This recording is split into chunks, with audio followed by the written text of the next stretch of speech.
I'm expanded with this unconditional love. And as this is happening to me, my attention is moved to Earth, and Earth is like this hologram, and there are 7 billion people on it at the time, and I can see every one of them at the same time, not like looking at you and looking at you. It's everybody all at once, and half it's live Hmm. time. So there's like nighttime and daytime, and there are people doing stuff. There's ships in the ocean and airplanes in the sky and babies being born and wars and terrible things and beautiful things. Everybody's being themselves, sleeping and waking. And inside of every single person, there is this tiny fleck of golden light at the core of their being, right in their chest. And I can see it inside of everyone. And it makes the whole planet illuminated, except for that the whole planet is also covered in fog. And because of the fog, nobody can see it in anybody else. I can see that they cannot see it. And yet every single one of us, them, is this radiant being made of the same love that was making everything in the universe, that was pouring out of the greater darkness. And the love says, in the way that I love you now, in this particular unique way of knowing me, every single human being and everything there is my beloved in the same way, and nothing is lost to me because I am everything.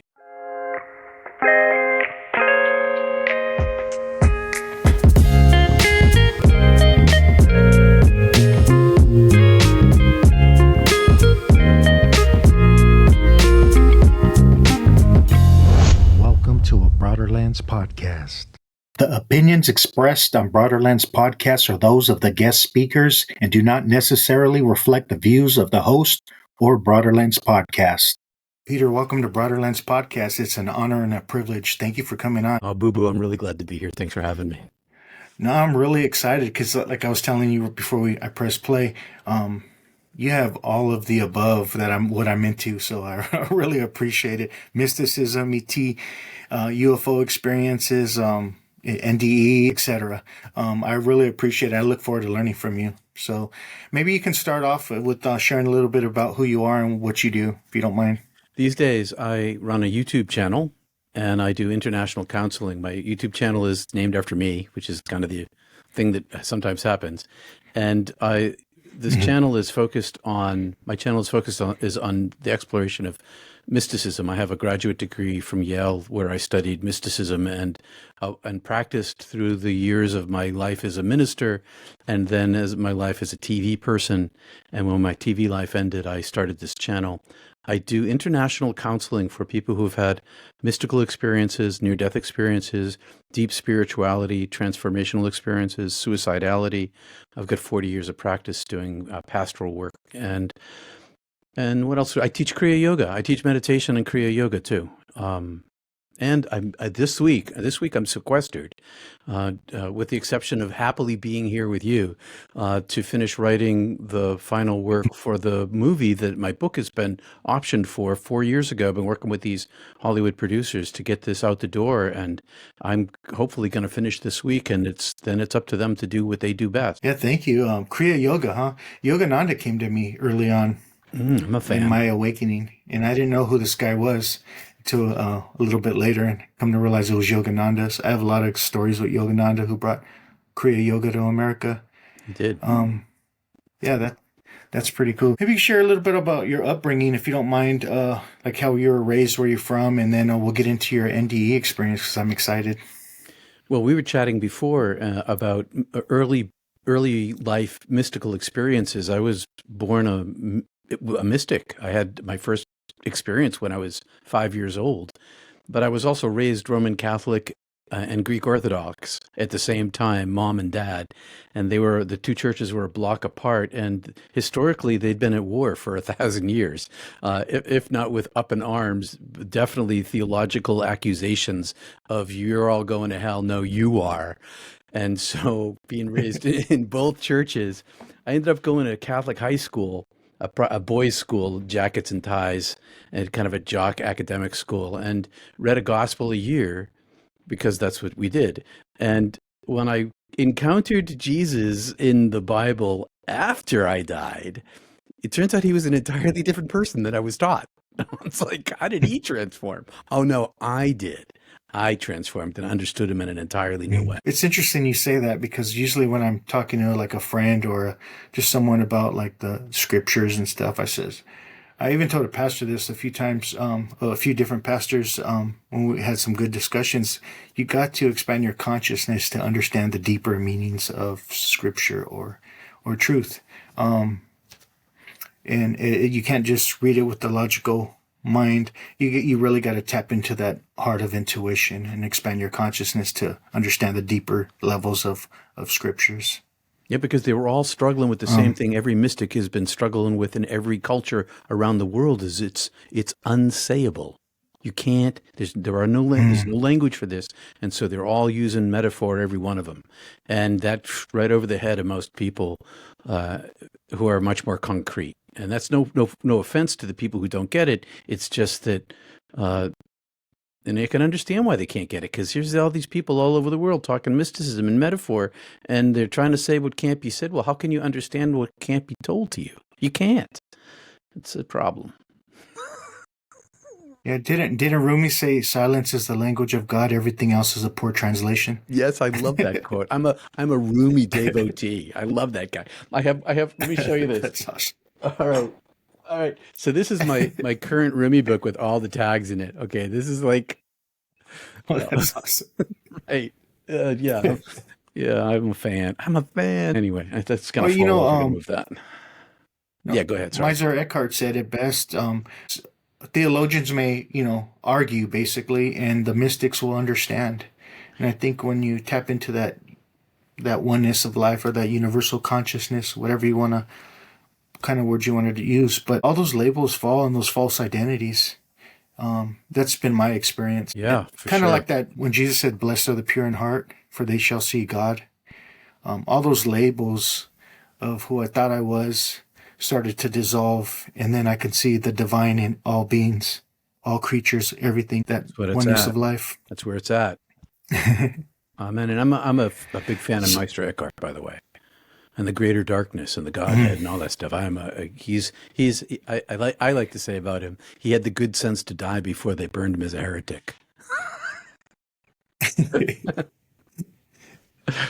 I think it was Elaine Pagels that said heretics. Heretic basically means to have your own choice, have your own choice, your own decisions. And Orthodox means to think straight in Greek. You're hitting all the high points here. I'm a Pagels fan too. We're simpatico, and I see the LSD book in the background. So when I was in high school, I took a triple hit of LSD, my first trip. I didn't know what I was doing, and I had a mystical experience. It wasn't my first one, but I definitely had one on LSD. Just throwing that out there. That's awesome. I never did LSD, but Bill Wilson, co-founder of Alcoholics Anonymous, I'm writing a book a little bit about him, and he dabbled with some LSD and had some experiences in the belladonna treatment and so on. So I'm familiar with those stories. Yeah, cool. We have a lot in common, Boo Boo. I'm super excited to have you on, and you had a near-death experience. And you were on Sandra's We Don't Die radio. I heard you on there, and I was like, yes. When she came on, she gave me some terminology to use when my father passed away. I tapped into his consciousness, and she called it a shared death experience. I never knew about it. That's real. What to call it or whatever. Yeah. Common, Where too. I was out of my body. Did you tell? Well, my dad fell off a cliff, to make a long story short, because they've heard this story over and over. Okay. But my dad fell off a cliff in San Pedro, California. And when I went to grab him, and I never told my uncle was with me, his younger brother, but I would speak at it in 12-step meetings when I got sober. And next thing you know, I'm outside of my body, and I'm like, I felt like I tapped into his consciousness, and I was looking at the whole picture outside of his body, our body, and I could see everything. I could see me, my uncle. I could see the firemen, the police running down to the scene, people overlooking everything. I seen it all for a brief, I don't know how long it was quick. But, and I realized we don't die. So when I started reading the Gita after my awakening, chapter 2 talks a lot about the deathless self. And it made sense, or even in the Upanishads, it's just everything started to come to life for me through my experiences. That's definitely a shared death experience. And after my first NDE, I found that the Upanishads and the Vedas and the Gita, they all spoke to me in a way that they hadn't before. Mm.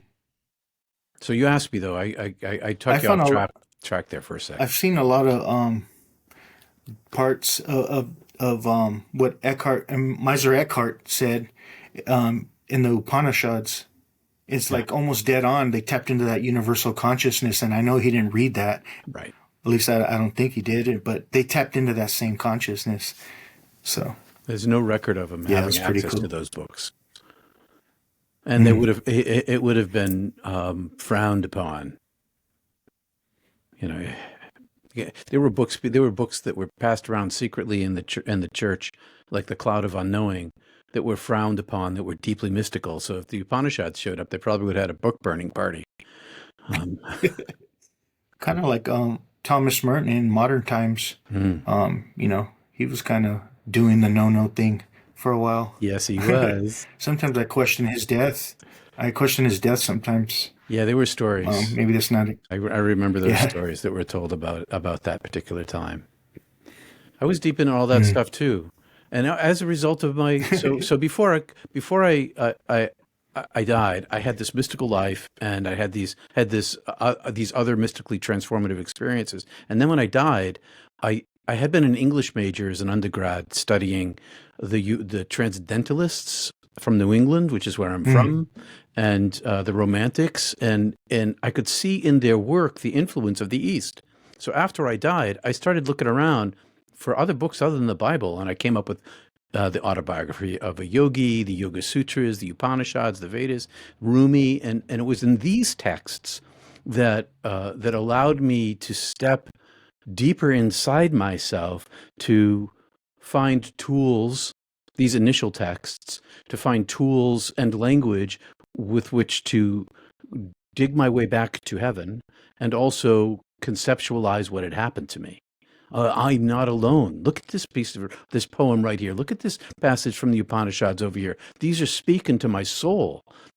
And I'm sure that Merton found the same thing. And I'm sure that Meister Eckhart would have found the same thing if he had access to the texts. Once it happens, you can't help but see. Mm. I love that you said that because it could be like a lonely place having these awakenings or experiences, yet Wicked feeling lonely. so connected to the. But it's lonely, and I would be in like the 12-step rooms, Alcoholics Anonymous, and I would share stuff, and I felt like no one understood me. People would make comments, make fun of me, not want to talk to me anymore. This guy's kind of weird. He's going against the mainstream thinking and the fellowship, the group thinking. But I felt like when I would hear about these mystics, I was in the beginning of my sobriety and my awakening. I started to have these different people come to me in spirit, I would call it, and I would learn about them because I was raised in the neighborhoods in Los Angeles. I didn't pay any attention to that stuff. Both parents were from the neighborhood, and so I could care less about any of that stuff. But when I had my awakening, everything started to come to me. It was weird. I didn't know who Yogananda was. I didn't know who Rumi was, Mother Teresa, or I might have known Mother Teresa, but everyone else I didn't know, and it just started coming to me, and I started to learn from the mystics. So I always felt like they understood me, if that makes sense. And you said that, so thank you. The reason why I went to study the mystics is because I was alone. I was alone. I was an alien in like an avatar in the game, an avatar in a game. I knew that I wasn't this thing, and this world was not real. That only the divine is real with a capital R. And was I was on the hunt for a peer group, and also I was afraid of ridicule. I was afraid of exclusion, people thinking that I was crazy. So I zipped my lips for 20 years about it because I didn't want to lose my family and my friends and my burgeoning career, that kind of stuff. It was terribly lonely.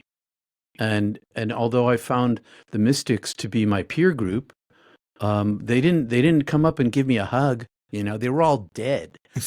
So Yeah. and they weren't visiting in my dreams. Give me the energetic thing. So it wasn't until I stumbled into the International Association for Near Death Studies that I found other people like me. Uh, Mm. yeah, it's nice to have friends who are like me, like you. And it's hard. Lao Tzu and David Icke both said, if you always worried about what people think of you, you always be their prisoner. But it's so Yeah. hard to, because we want to feel connected, we want to feel loved, we want to feel a part of, even though we know deep down inside, like we're all one, we're all connected. Mhm. It's still part of the human experience to have that in this 3D reality. It is, I and don't. you can't, and human beings, the incarnation in the physical form, by DNA, we are social beings. And so to deny our sociability is to deny our humanity. And so I learned, and maybe you did the same thing. I masked. I couldn't. I tried to cover up what did not want to show, but it was like I was a broken. I was a bushel basket. There's the saying, Jesus says, don't hide your land under a bushel basket. Well, my bushel basket was full of holes and there was light pouring out of it, but I would not let anybody lift it up. Nobody could see underneath what I Mhm. was hiding down there, but my behaviors and my decisions and my attitudes I was not really hiding it very well. People just didn't know why Mhm. I was behaving the way I was behaving. I'm so grateful to have you on because I feel like we understand each other, I think we understand do. each other. I So thank you. understand. It's great. I do So you think had an so. NDE experience. Yes, I did. I'd love for you to touch on that if you don't mind. Oh, I don't mind at all. So I'm readjusting my blanket. It's kind of I live in the Northeast, up in the Canadian border up here, and it's a little chilly. So I got a blanket on my lap. Had to I readjust. bet. Yeah. So and I've got to pay attention to my body temperature because as a result of my near death experience, my interior thermometer is to this day, 40 years later, a mess. I get Wow. hot, I get cold, I get it. So I died of hypothermia and I froze to death while ice climbing when I was 20 years old in Alberta, Canada, in the Rocky Mountains in March when there's like 10 feet of snow on the ground and very cold outside. And I made a mistake, and the mistake cascaded. Every time I say that, it cascaded and I think of a snowball coming down the hill, and it got worse and worse and worse through the night. And we were stuck about 450, 500 feet up because of my mistake. And we knew that we were going to die. I had a climbing partner who was a certified lead ice climber. It was my first ice climb, not my first time in the high mountains, or on ropes or rock or backpacking in all sorts of seasons. So I was an experienced outdoorsman, but I made a miscalculation in my gear, and that miscalculation and my silver tongue talking Tim into allowing me to make this climb with short one axe with a hammer instead. A hammer and an axe is what really got me into trouble, and him too. So we were stuck on this face, and I'll spare you the whole story. It's high adventure, mountaineering, danger, cliffs, darkness, frostbite, hypothermia, loss of reason, muscles, freezing. I could feel my eyeballs frozen in the back of my head, and this deep. There was this transition that occurred as we fought our way across the mountain. We knew that we were going to die. Well, this was like we know we're going to die, so we're at least going to try to fight our way down, and maybe we won't die, but it sure feels like we're gonna. So I had this willpower where I locked up my fear and I put it over here.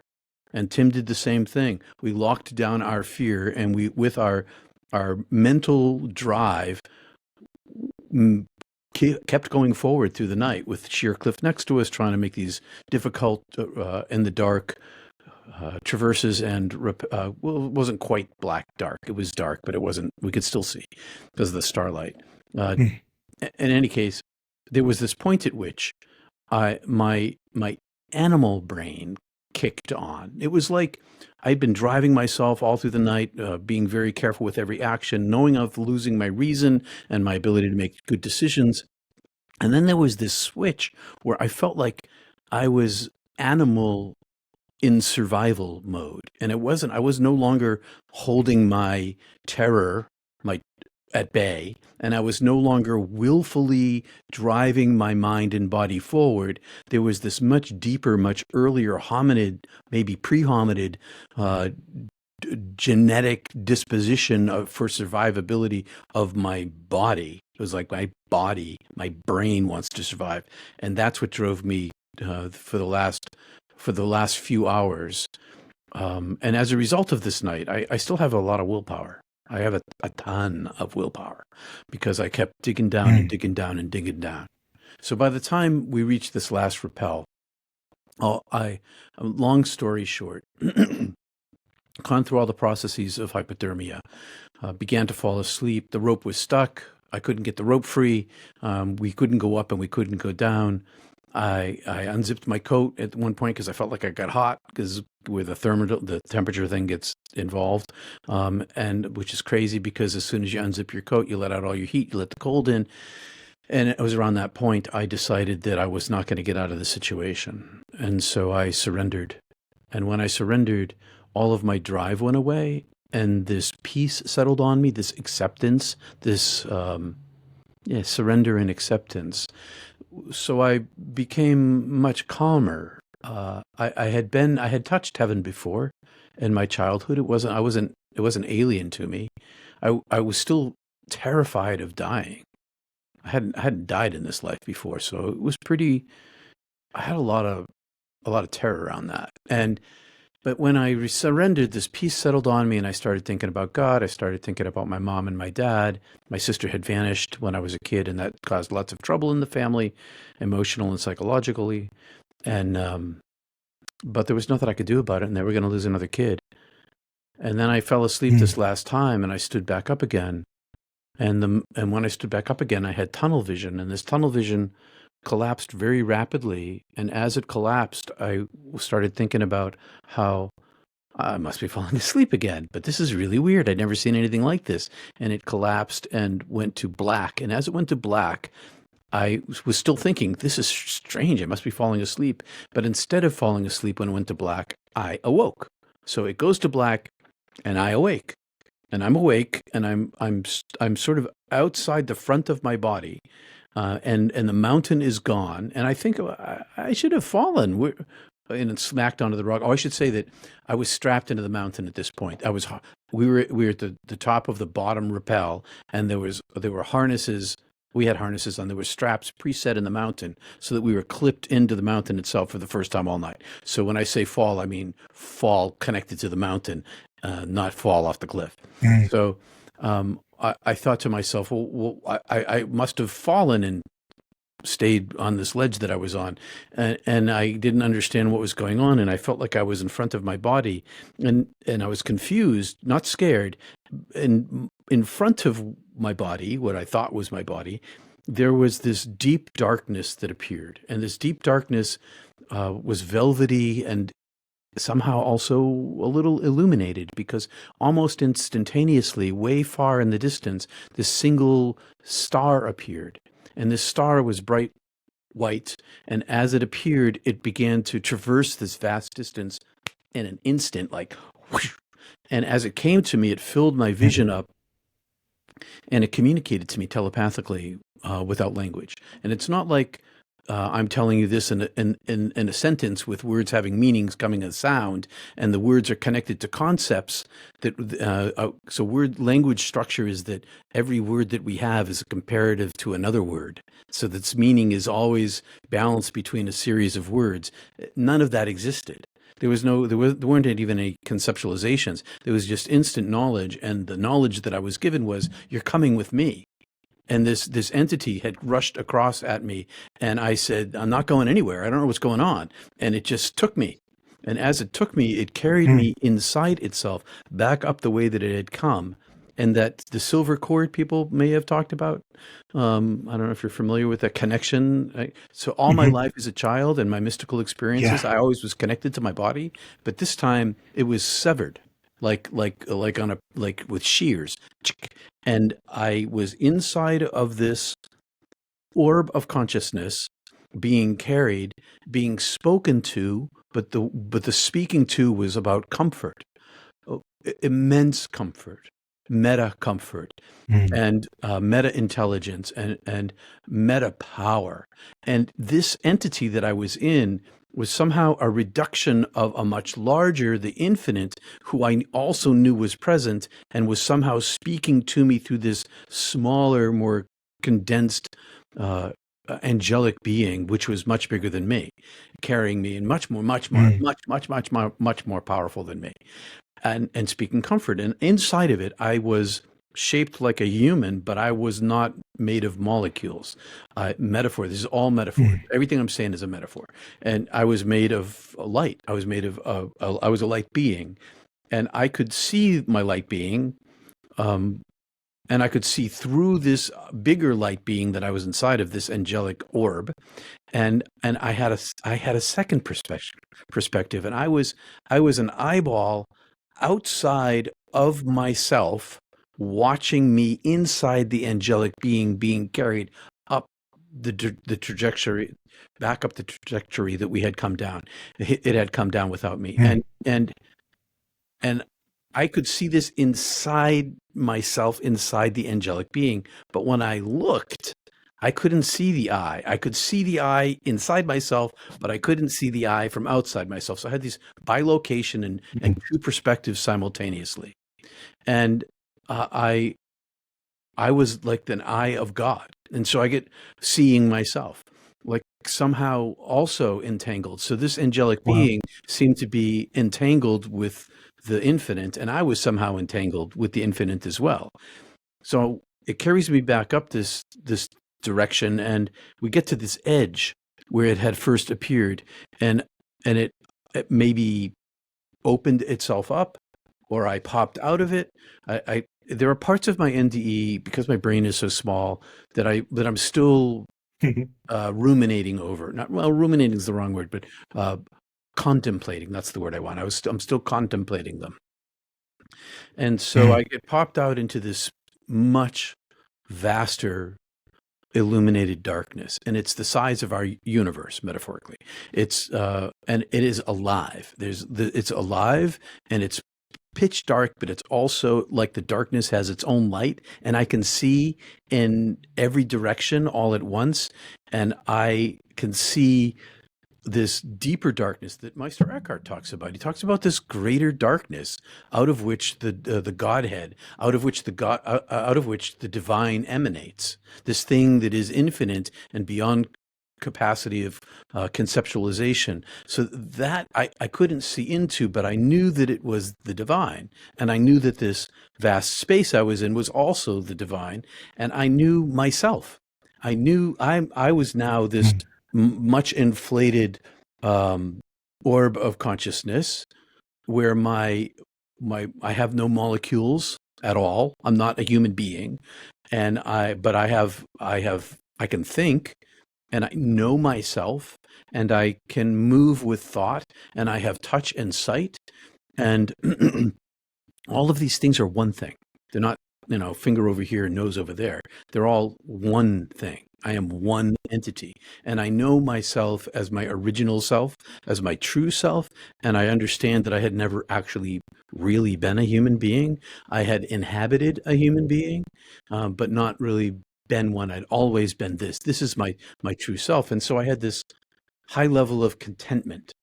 And I'm going to take a break here for a second, because I have a lot more to say, but I don't want to monopolize here. So if you get something you want to throw in, um, please do. Yeah. Yeah. Thank you. Did you have a life review I in did. your experience? That's what happens next. So I'm in Sorry. this vast space. There you go. A little psychic thing there. I'm in this vast space, and the deeper darkness suddenly, and I'm content. I'm like super content, and I'm beyond pain. There's no pain. There's timelessness. There's beauty. There's contentment and healing and wholeness and these things. And then the deeper darkness tears open, and the deeper and out of the darkness pours this light, and this light is the most brilliantly luscious, seductive, beautiful, desirous, thing I'd ever seen. And as soon as I see it, I want it. And as soon as I want it, I move, because my thought is my action. And I move toward it, and it's gigantic compared to me, and it has these two states of being. It's this white light that's this like a waterfall flow, but it's also simultaneously all of the colors of all of the stars in the sky, when you're in a blackout where there's no lights, no light pollution, and it's the dark night, and there's no moon, and there's a bazillion stars. It's all of those colors plus all these other colors, like infrared and ultraviolet and X-ray, all these other light, electromagnetic spectrum light and more, and all of them are entangled with each other, and also with the white light. So there's all of this flow of these colors, and this flow of the white light, and it's white and color, oneness and many at the same time. And so I'm seeing this, and it's got a surface level to it. I can see this on its surface level, and and as I touch it with my being, because I want it, it's emanating all life to me. It's emanating all life and all the universe, creator of all there is. It's life itself, and I can feel it pouring off of it. And so I want it, and I touch it, and as I touch it, it opens me, it pulls me into itself, and so I pass through this layer, and it infills me, and I see that it's translucent because I can see the depth of it, and it's transparent because I can see that there's a dark tunnel leading off into the greater darkness on the other side of this light, like it's like a passageway. And so I'm inside of this, and it's inside of me, and it infills me, and then a whole bunch of things happen at the same time. I have a life review. My life review starts with me seeing the eye of God seeing me. So I'm somehow back. I've shrunk down a little bit, and I'm in a hominid shape, human shape, but I'm made of light. And in front of me is this ginormous eye. I mean, it's the size of the sky, and it's looking. If you've seen Three Body Problem on Netflix, and you see this eye in the sky, it's kind of like that. And it's made of light, and it's seeing me, and it illuminates me, and as it sees me, it speaks to me. It fills my form with light. It tells me that it experienced every moment of my life with me, as me, in me. Wow. And so it knows me through and through, and it's telling me that no matter what I did, I love you. No matter what my human life did, the divine loved me and was with me all the way through. And then as I'm in this glory state, I see this shadow part of myself. And the shadow part of myself is sort of like all of these. It's like that metal that can kind of pull back together again. It spreads out, and then it kind of clumps back up again, under a magnet. And so there's this like gathering of this darkness that's maybe the size of my thumb and compared to my body, but I'm ashamed of it. I'm ashamed that there is darkness in me, because I know that the light of me illuminates everything, including the darkness. It shows the darkness that had been hidden. And so I kind of try to hide it, because I'm ashamed of this in front of this all love. It's just pouring out this fierce love at me. And so I try to hide this. And as I hide it, it becomes like visible. And as it becomes visible, I'm sucked inside of it. So now I'm inside of my own darkness, all these things that I had hidden from other people and hidden from myself. And now I'm inside of this. In this part of my life review, I went through all of the pain and suffering that I had doled out my whole life in a chronological order inside of every incident of every person that I did it to. And so I was Wow. myself, my human self, my previous human self, experiencing all of my interior jealousies and angers and cruelties and, wounds and projecting those out through words or action on all these other people. Only I was also all these other people, and I was inside of every one of them, experiencing exactly what they felt as they felt it, and what they thought as they thought it, as I was giving them this pain. And so I was simultaneously me and them. And I understood that in the same way that I am fully known, everyone is fully known, because the divine is inside of everything there is. The knowledge of the divine is of my life, is having lived my life with me, as part of me, as me. And so I go through this great suffering where I judge myself for all the pain that I caused, and all the pain that I caused accrued to me like a burdock. You know what a burdock is? You get they're like Velcro on plants, and they're all over me. I become this Hmm. thing, and then my karma is all the pain I gave away, and it's immense in comparison to what I thought I was doing. So every emotional response Wow. was 100 times greater than what I could understand when I was giving it away. So all of that darkness accrued to me, and I was ashamed of myself. And I was ashamed because I was being beloved. All this love, Mm. unlimited goodness, unlimited light was showing me myself. And I had this comparison between my dark actions and the unlimited, unpolluted, uh, infinite, unspeakable goodness of love, which was my comparative. And so here I am way down here, and this massive, massive amount of love is aimed at me, and I couldn't help but see myself. And as I see myself and feel this shame and this comparison, I'm shown all of humanity, all human beings of all time, and I see this equality between me and all of them, in our actions of wounding others in comparison to this goodness. So there's this, I see that my equality here, that my bad actions were on a scale. So if I were the planet Mercury, and you're and the next galaxy over, the comparison is like that. It was Mm. huge, and we're all little Mercuries here compared to the size of the next galaxy over there. And I understood then that although I made my willful choices to harm others, and they were mine, my choices, and the dark karma accrued to me, I didn't design the system. I understood that the not just humanity, but the entirety of our universe is built on this limitation, and that human beings are limited, and compared to the unlimited, and as limited, just like everything else, an eraser, eyeglasses, is all this tiny big, um, that it wasn't my fault. It wasn't my fault that I was a human being making these choices. I made those choices, but I didn't design the system. And as I was experiencing this, the divine voice was inside of me and all around me, speaking love to me. I love you. I have always loved you. Mercy, forgiveness, welcome. Come into my beauty.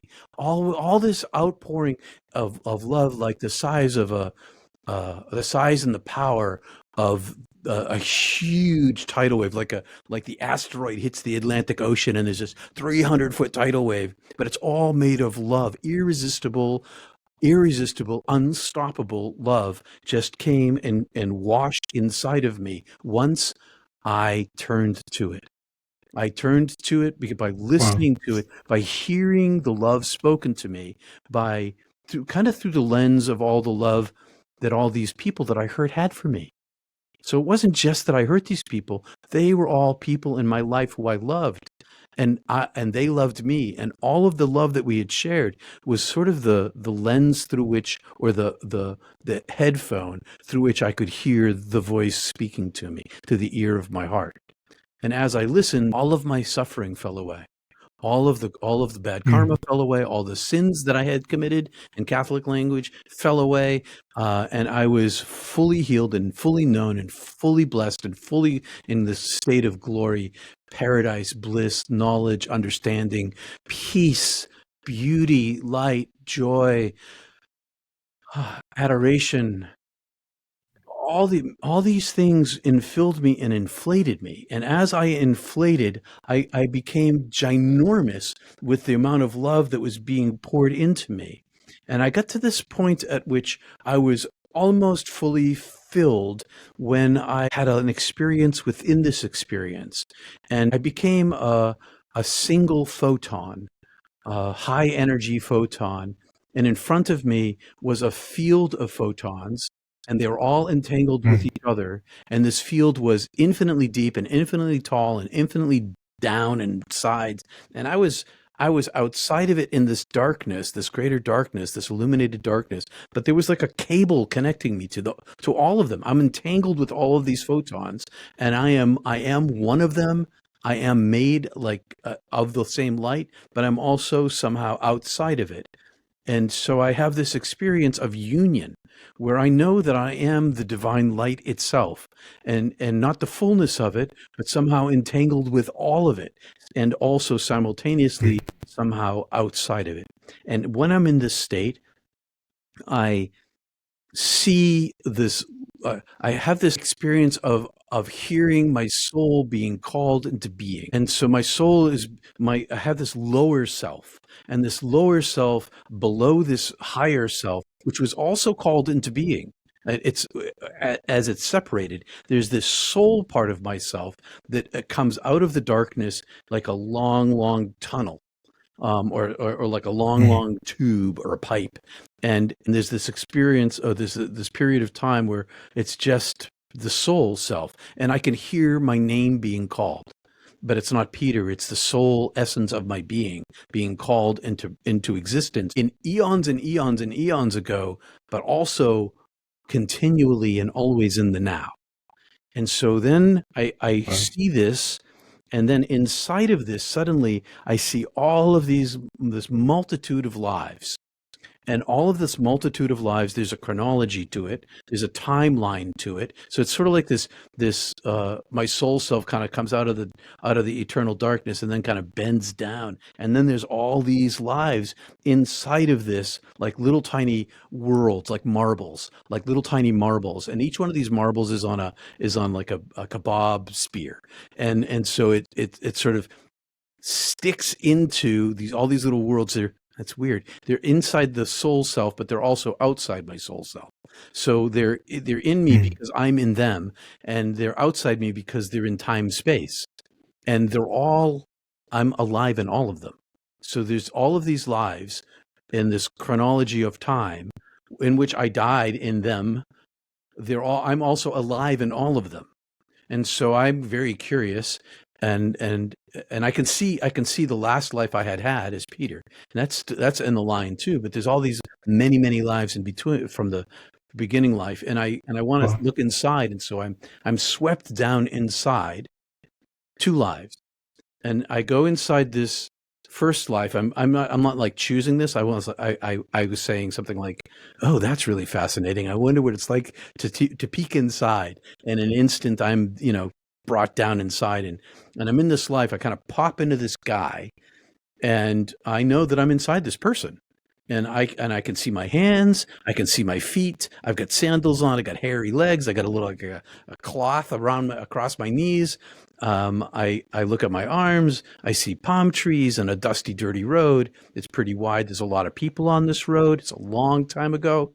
There's a couple of houses. There's people selling stuff, and I feel like we're coming into or going out of a city, and we're having a converse or a town, and we're having this conversation. I'm in a crowd of men, and it's in an ancient language, and I can understand the language because I speak it, because I'm in this guy's body, and they're having the spiritual Wow. conversation, and they ask me a question. I'm sort of in the front of the group, off to the side, and they asked me this question, and I turned to look at them because now I realize I'm in a group. Because meanwhile, at first I could hear this noise, but then I hear, oh, that's this guy's name, and they asked him a question in particular, and I know this because I'm in his brain.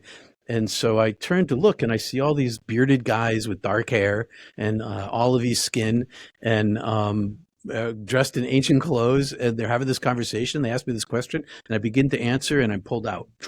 So I'm out of this body, and then I kind of go back and reverse to earlier lives, and I'm stuck inside this little tiny animal. So I'm inside this little tiny animal, and I have this lizardy feeling, this reptilian sort of feeling, and I know that I'm hiding in a shadow. I've got this teeny tiny brain. My eyes, as I look at uh, the world is completely different. I'm seeing different light and different shapes, and I don't know. I don't know what I am. I don't know where I am. I don't know what I am. Am I on Earth? Am I on another planet? I have no idea. But I knew that I was frightened because there was a predator, and I was staying perfectly still in the shadow of plants. And then I was pulled out.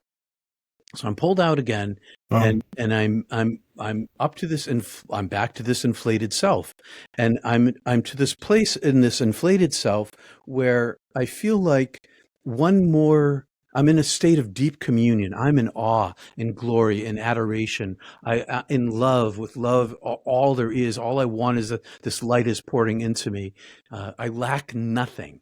I understand that this is the divine, and that there's no gender, there's no body, there's no religion, there's no conceptualizations, there's only this purity of love that's pouring into me. And I feel like a little bit more of it, just a tiny bit more, and I felt like I was going to, it was almost painful because I was still self-aware. I wasn't Peter, but I had a level of self-awareness. When I felt like this little bit more, I would have lost my individuality as this entangled photon, and entered back into the field, and become what I had been before, and or mm, enfolded into the darkness. I don't really know what would have happened. I just know that I was going to be, it felt like annihilated, but not like a negative annihilation, an absorption back into the oneness. And so I got up to that edge,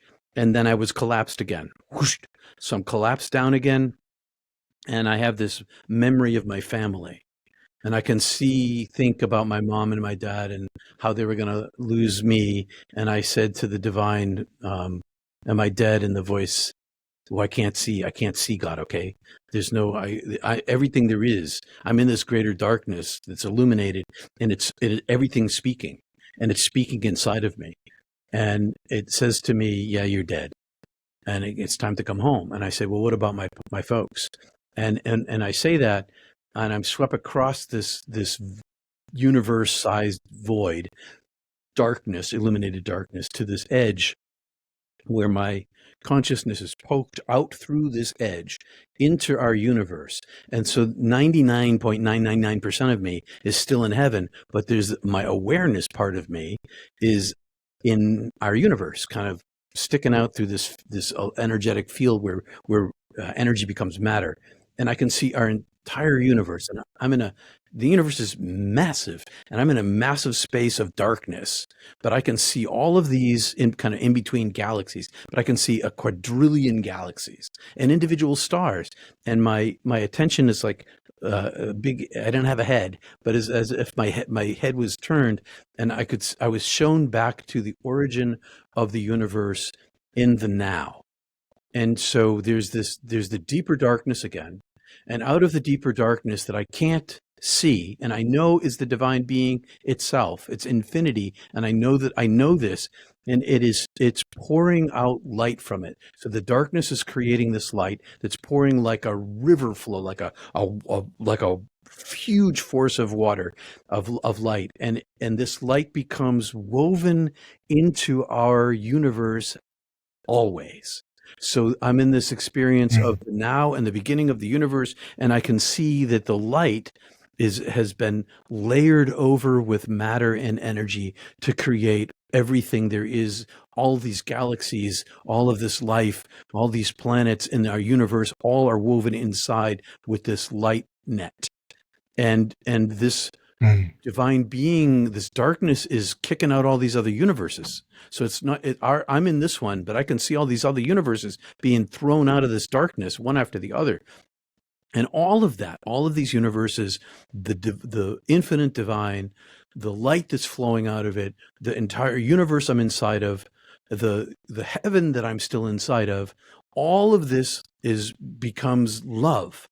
It all becomes Mm. this infinite love that is aimed at me, and it's aimed at me, and unconditional welcome and love. And it says to me, in the way I love you now, with this infinite unconditional love, I have always loved you eternally. And because of my eternal love, all is, was, and will be well with you. So why don't you come home to me?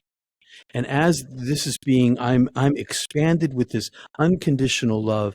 And as this is happening to me, my attention is moved to Earth, and Earth is like this hologram, and there are 7 billion people on it at the time, and I can see every one of them at the same time, not like looking at you and looking at you. It's everybody all at once, and in half it's live time. Wow. So there's like nighttime and daytime, and there are people doing stuff. There's ships in the ocean and airplanes in the sky and babies being born and wars and terrible things and beautiful things. Everybody's being themselves, sleeping and waking. And inside of every single person, there is this tiny fleck of golden light at the core of their being, Mhm. right in their chest. And I can see it inside of everyone. And it makes the whole planet illuminated, except for that the whole planet is also covered in fog. And because of the fog, nobody can see it in anybody else. I can see that they cannot see it. And yet every single one of us, them, is this radiant being made of the same love that was making everything in the universe, that was pouring out of the greater darkness. And the love says, in the way that I love you now, in this particular unique way of knowing me, every single human being and everything there is my beloved in the same way, and nothing is lost to me because I am everything. And Mm. as I experience this, my parents' faces float up from like North America. They float up, and I can see my mom and my dad, and my mom and my dad, they're like floating heads, but there's two sets of them, and I can see the accumulation of all of their suffering up to this moment in time. And then I see their lives with me and letter A, and then without me and letter B. And in letter A, with me, there's a lot of suffering, and life is hard for them. And in letter B, without Mm. me, their lives are destroyed. There's like nuclear holocaust in my family, and all sorts of emotional and psychological and terrible things happen. And then I'm shown their afterlives. And in their afterlife, all of that is gone on both tracks. And they are like me in a state of bliss, but they haven't left their bodies yet. But I see their afterlife future. And the voice says to me, it's time for you to come home, but you can stay if you want to. You can choose. Come home to me or go back. And I say to myself, the length of all of my lives, and this most recent one was the snap of the fingers. That's how long it was compared to eternity. A blip. And I think it's only a lifetime. It's just a blip. And the voice says, if you just wait a moment, they'll be here. And I say, but look at the terrible life they're living. And the voice is like, yeah, look at that terrible life. And without you. And I think, well, I say, well, can I come, if I go back there, can I come back here? And the voice says, yeah, you can come back here. And I say, well, then I choose to live my life. And it says, you won't live your life, and throws me out. And as I get thrown out, I get more and more dense. I'm back in this and being carried by this angelic being, which is also the divine being itself. I'm being crushed back into form. And as I'm flying out of heaven, wondering what had just happened, I see this big, huge beam of white light kind of parallel us. And I look back and I can't see into heaven anymore. I see kind of the edge of heaven, and out of the edge of heaven, this beam of light is coming, and this beam of light goes in front of us. And I look, and there's this big, huge doorway made of light. And around this big, huge doorway made of light, there's a million other doorways where the light is leaking into those doorways and fading to darkness to the outer edges. And I am Mm. carried and getting closer to this, and the voice of God, of Source, of Prime Being, in the form of the angel who's carrying me, says to me, "Choose light, choose a life." And I know that it wants me to choose just the light, but I have too much self now. By the time I'm back toward I had too much density with me, and wanted to. I knew that I was going to be a messenger because I learned that when I was 5. I knew that at this point, I was like, oh, I'm going to have to be able to speak, and I'm going to have to be able to communicate with the guys. I've been working in construction all the way through college because I was going to be an architect, and I was, I was working, I was swinging a hammer and cutting a board because that's what I was going to end up doing from the other side, and I needed to know how to do this stuff. And I just like, I need to be able to talk to those guys. How am I going to talk to those guys? How are they going to relate to me? And so I make this very rapid set of choices. And then this door opens, and it's in the light, but it's not in the center of the light. It's kind of a little bit off to the side there. And the door opens, and I fly down this tunnel, carried down this tunnel. And in this tunnel are 1,000, 10,000, 100,000 doors, portals. And all of these doors, I go flying past them all, and they all lead into the other tunnels. So there's this huge field of probability of lives that I could live, all of which are accessible to me in this life that I'm about to go back into because of all these portals. They're all connected to each other. I get to the end of this tunnel, and I see a body on this cliff, and I'm very dispassionate. It's like, what is that? And then there's somebody leaning over it, and I don't know what's going on. It's sort of black and whitish, and the angelic being pierces the chest of the one that's prone, opens it up, and stuffs me inside. And now I'm in this dead body, and I know, I'm like, oh, what the heck is this? And it starts to hurt immediately. And I look through this little opening in my heart, or this body's heart, and I can see the angelic being, this now sort of personified form of light, and back toward heaven. And then the eye of my heart just closes.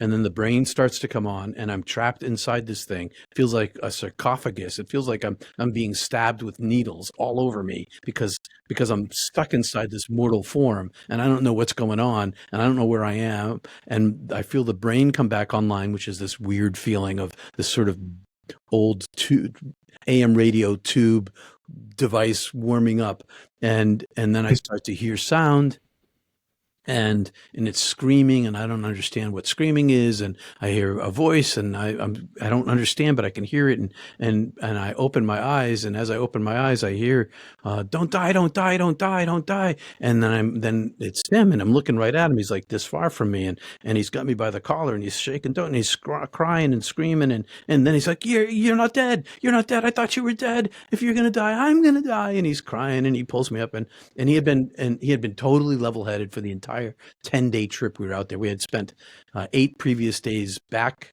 country skiing with backpacks and snow caving in the deep wilderness. It's a totally level-headed guy Wow. who freaked, understandably. And so I stand up, he gets me up, and he's talking to me, and I'm like, I don't know who I am or who he is. I have no idea where I am or what's going on. But slowly my brain kind of comes on. I get unfogged, and he talks to me about the whole, what to do. And I pull the rope, and the rope comes free. And because the rope had been stuck, that's why we couldn't move. And we descend, and we self-treat for hypothermia because the tent's right down there at the bottom. And I was an entirely different person. I came back to this world entirely different. Wow, that's amazing. You eventually became a reverend, right? Mm-hmm. How did this change your worldview, the way you look at religion and the Bible, like the story of Genesis and all the other stories in the Bible? How did this change you? Where How I do you was, look at it these days? well, there was no religion where I was, and God had no religion. God was so far beyond all of those things that I came back a non-believer.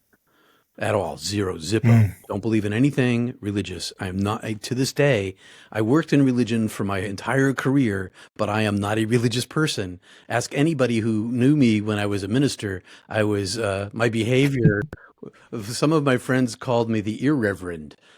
Um, because I had a real hard time following what I considered to be stupid rules, that made no sense to me.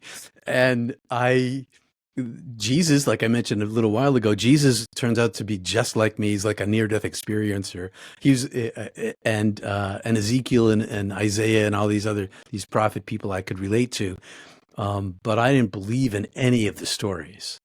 They were all metaphor to me, Mm. allegory, and I had already had too much science in my head to ever believe in the 10,000-year-old Earth story of Genesis that some Yeah. theologians pitch. Um, so I had already tossed that out. But I came back lost and not knowing what to do. And I ended up, I had been, because I went to Catholic high school, my high school was near St. Joseph's Abbey, which is where centering prayer developed in the 1960s, late 60s and early 70s. And they began teaching it in the mid to late 70s, somewhere around there. And my teacher, my religion teacher, went and learned centering prayer and taught it to me my senior year of high school. So, and because of that LSD trip, I took to it immediately. And so I've been meditating at this point for 4 years. And centering prayer practice comes out of Theravada Buddhism with Jack Kornfield, and the history and the Cloud of Unknowing and Teresa of Avila, and a few others on the Western side. But it's about the practice of stopping thought, using breath. It's a practice of adoration, but it stops thought and allows oneself to become non-attached to one's egoic mind, and therefore be able to sit in the silence and the peace. So I'd had 4 years of practice of this. So I fell into that practice immediately because it turns out that that's the only place that I had for stability. And then I stumbled into finding out that I came back with a whole ton of prana or chi, and began my yoga practices. I read the Yoga Sutras and Paramahansa Yogananda, and I began a Kriya Yoga practice based in Hatha and Kundalini 40 years ago. And secret, kept all this to myself. And then I had to figure out what I was going to do. I was going to be an architect in the family firm. Like, my sister's in grad school, my dad's running a firm. He was the president of the Architects Association in Massachusetts at the time. And we had these plans. And I'd been pushing a pencil at his drafting table since I was a kid. And I was like, I can't do that. I don't know who am I now? What am I and who am I? And so I went hunting for mysticism, and I applied to Harvard, Yale, and Princeton, and I got into 2 out of 3. And I went to Yale to study under Henry Nouwen. I don't know if you know that name. Henry Nouwen was a professor there, and I went there specifically for him because he's a mystic. Okay. And but when I got there, he had gone to Harvard, and so I didn't have a teacher there. So I convinced the dean. I convinced the dean of students, Joan Forsberg, who's in her late mid-90s now, and I'm still in touch with her. I talked to her like a month ago because she totally changed my life. And she allowed me a 3-year independent study across the university, taking classes wherever I wanted to on mysticism, and even at one point for a semester, found money to hire like a private professor for me, and allowed me this 3-year Mm. independent study of mysticism, during which she talked me into becoming a United Church of Christ minister, because I had already decided that I wasn't, ministry is not for me. I never lived on campus. I didn't. I meditated and did yoga in the chapel. I skipped chapel all the time. I never went to like church, and everybody knew that I was that weird guy. And so she talked me into becoming. I was going to be a professor. That's what I was going to do. I was going to go on for my doctoral degree and become a professor of mysticism, and continue my research and my studies and my practice. But she talked me into becoming a United Church of Christ minister, which is a liberal denomination, primarily in the Northeast up here, ordained women in the 1930s and gay people in the 90s, and did a lot of social justice. And I could fit in there, but they had not a mystical bone in their bodies, not one at all. Good people, really good people. heartful people, but no mysticism. And I hid there inside the church for 18 years. And my job, kept getting called as a what I termed myself as a spiritual ass kicker.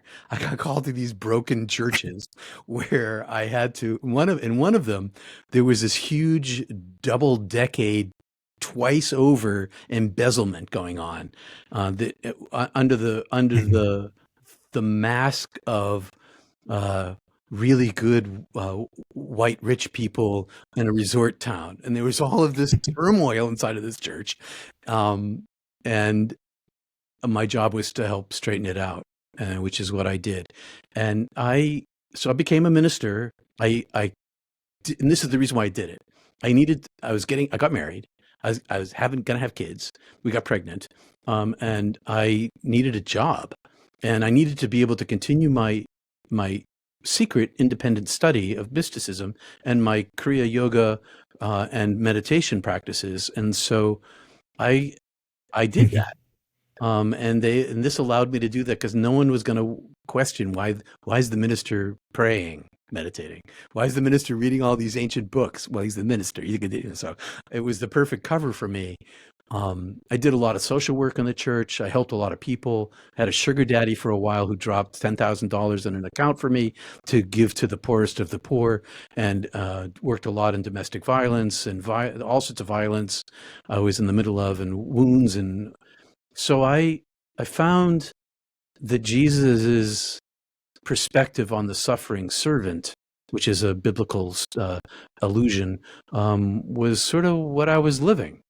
I knew that my Mm. job was to help people and bring love, and how I did that was entirely up to me. I didn't have there's no rule book about this, so that's how I ended up in the church.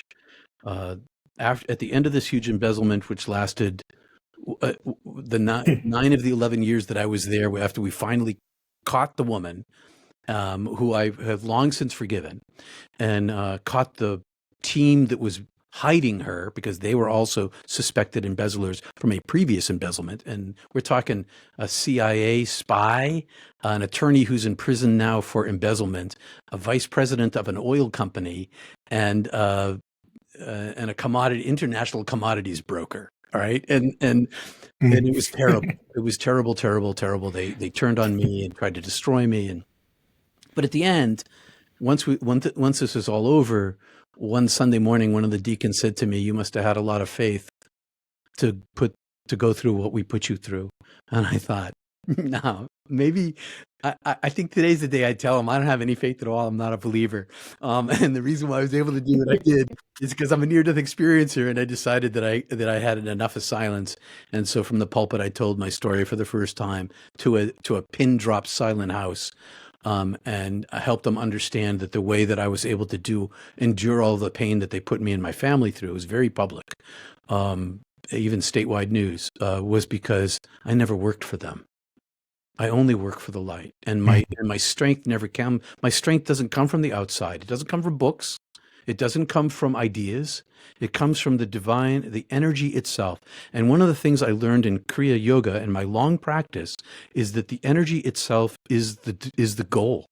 Being in the presence of the divine is my goal. The stripping away of my attachment to my egoic self gives me a phenomenal amount of courage and strength and fortitude, because I know where I'm from, to whom I belong, and where I'm going, and I am unshakable. You could stuff bamboo rods up my fingernails. Not going to change. I might hurt a lot. I might not like it, but I can't help but knowing what I know. I know that I'm known, and that's how I became a minister, and why I eventually left. I've left the denomination now officially. I love that. I heard you share about how you don't really like using the term God. I don't. I I'd use it all love the for you to time, but break I down don't like that. it. It's got so much baggage. But it's like I chose to go into Christianity because I had this professor when I got back to. I was on national student exchange when I was out west. I got back to my university, and I took this comparative religion, comparative mysticism class. And this professor was connected to the same monastery that had developed this centering prayer practice. And I began to trust him over the time. And I asked him, I had this friend, I lied to him. I have this friend who had this mystical experience, and she doesn't know what to do with her life, and she's thinking about Zen Buddhism or Hinduism, and he's like, well, what faith is she? Is she Jewish? And I'm like, no, she was raised Catholic, and because I wasn't gonna be like Catholic and Orthodox, because then he would have known it was for sure it was me.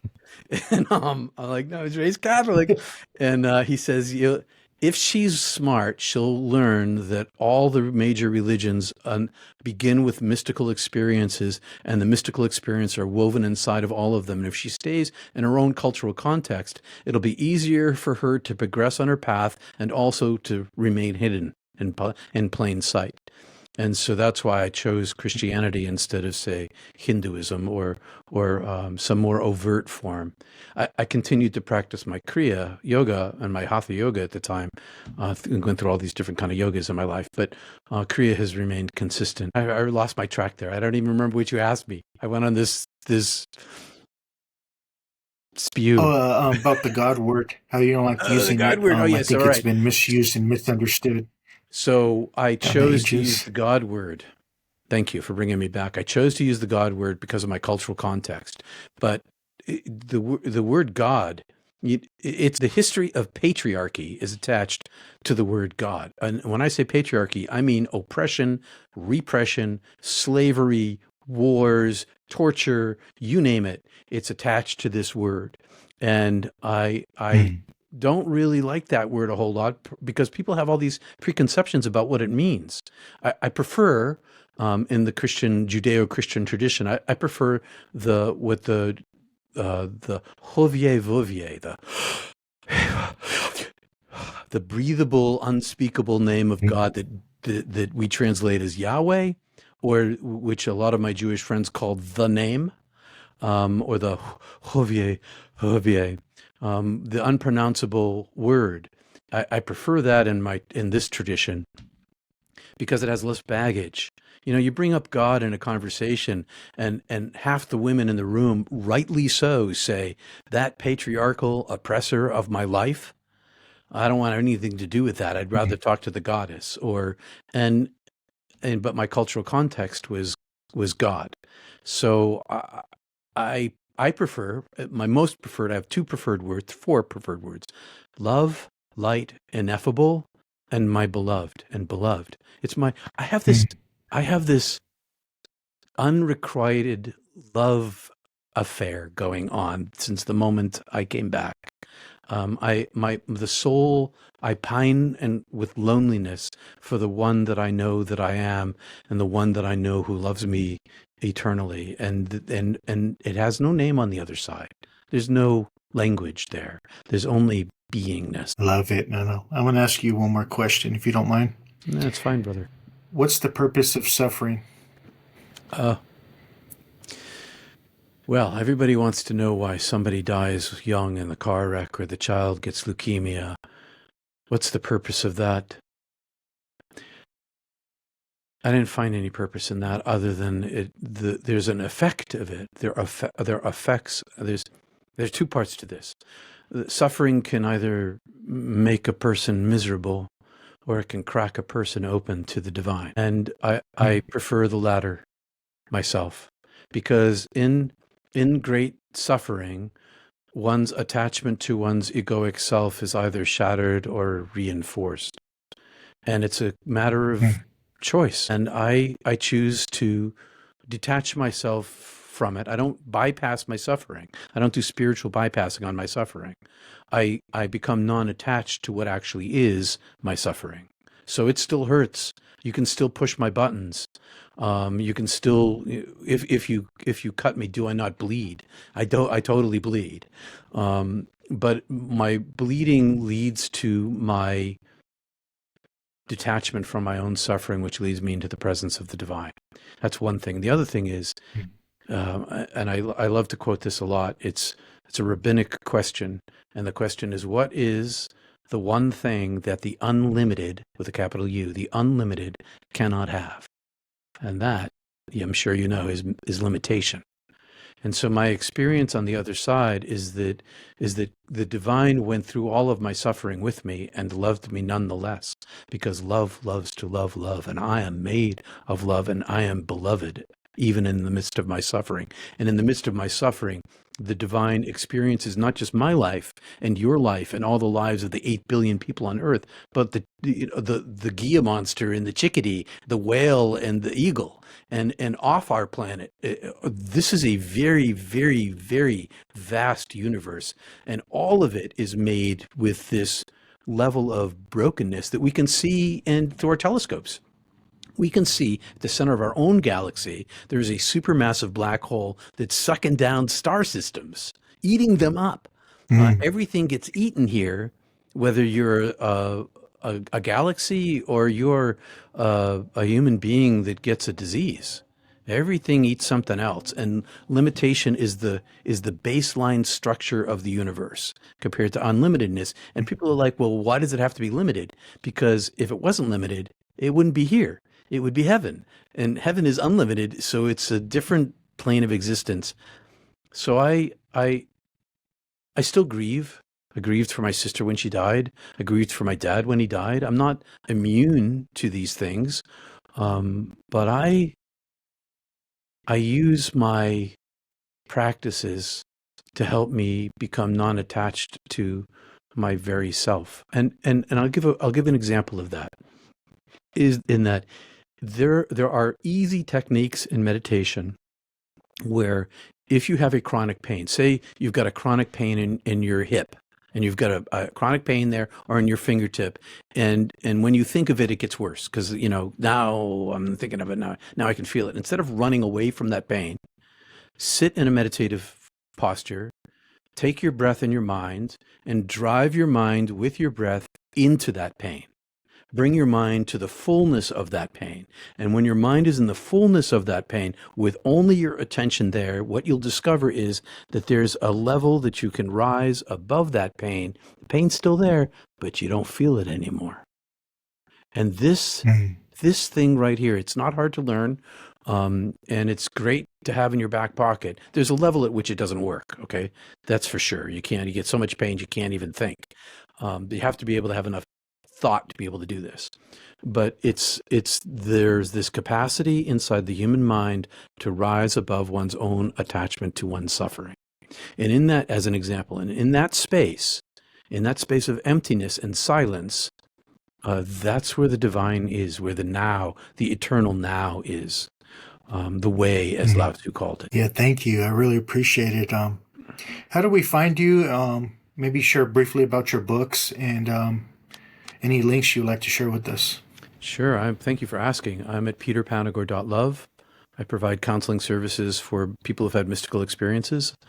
I am at peterpanagore.love. I said that. I have lots of social media over there. And my second book is an international Audible Best Seller, Heaven is Beautiful. It's been optioned for a film. I'm in Sequester this week, finishing up my contract with them. My first book is a collection of 365 stories. I had a television show for 15 years, a 2-minute morning show on a couple of NBC stations up here in the Northeast, had about 30 million views a year when I was on TV.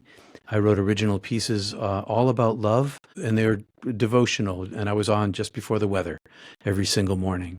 So check them out. They're at Amazon, Barnes & Noble, all over the world. Thank you. Thank you for coming on. I'm going to have you on again because there's so much more I would love to talk to you about, especially with UFO experiences and so on. So hope to have you on soon again. Love to talk to you. I'd like to have more of a conversation too. Sorry to give the spiel, but oh no. But I'd love to have I so appreciate it. You're welcome. That would be awesome. I'm going to end it with the Miser Eckhart quote, if you don't mind. Oh, please. And he said, "The eye through which I see God is the same eye through which God sees me. My eye and God's eye are one eye. One seeing, one knowing, one love." Peter, thanks for coming on and helping broaden our lens. I really appreciate you. I'm so glad you're here. And before we go, I've got to say that when I was in graduate school studying mysticism, that quote was my lead quote of my life. It was taped on my wall. I led my dissertation in it. Oh my God. And there you go, brother. And then look at my logo. Oh yeah, I like it. I As like you can it. see. I do. I do. Well, thanks for having I me made on, that in Bobo. Egypt, actually. Oh, you Yeah, thank you. Yeah, I appreciate you. vice versa.